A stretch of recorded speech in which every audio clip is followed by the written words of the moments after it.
So, this topic has obviously been national news, and there's some people that aren't aware of the situation.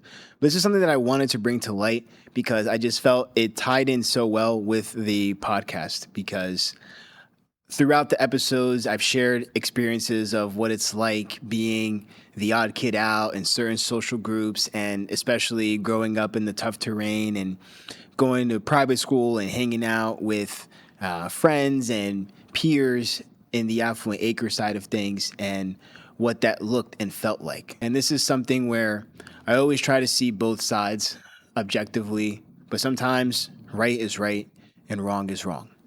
And this is a case where race is unfortunately at play. If you just take away the race side of things, just think about it. Whether you have children or not, your 18-year-old son goes to celebrate 4th of July weekend just like everybody else. He doesn't come back home, and his body is found 2 days later. How would you react? Whether that's your son, your brother, your cousin, your uncle. You would want to exhaust every extensive effort to find out what caused that. That is a human being at that passed away at 18 years old that won't get to experience life and all that it has to offer.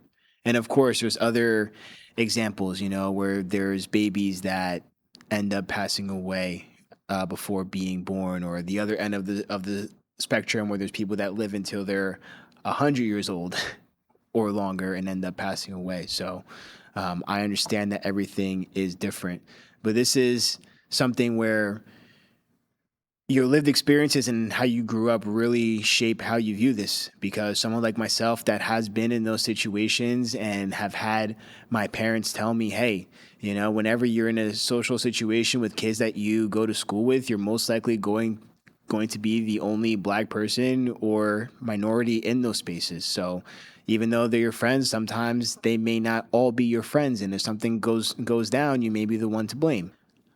I'm not trying to go off on too much of a tangent here, and like negate what the police are doing in order to make sure that they find the suspects that were at the root of why this happened and all that. But again, it's just being in those social situations and being the only minority in those types of situations, the way that you feel it and react to the story is just going to be much, much different versus if you're someone whose family grew up being in law enforcement, or you grew up in a neighborhood where you trusted law enforcement because they were doing their jobs the way that they were supposed to.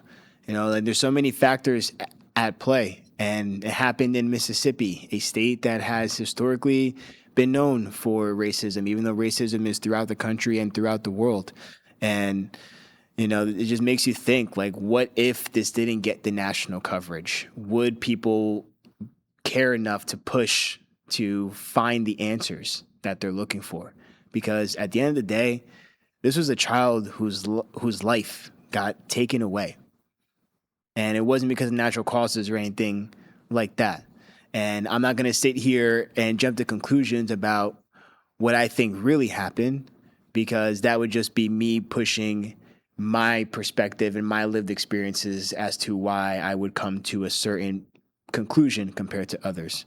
But this is just a reminder that this type of stuff, unfortunately, happens, and it goes beyond race and social class and all of that.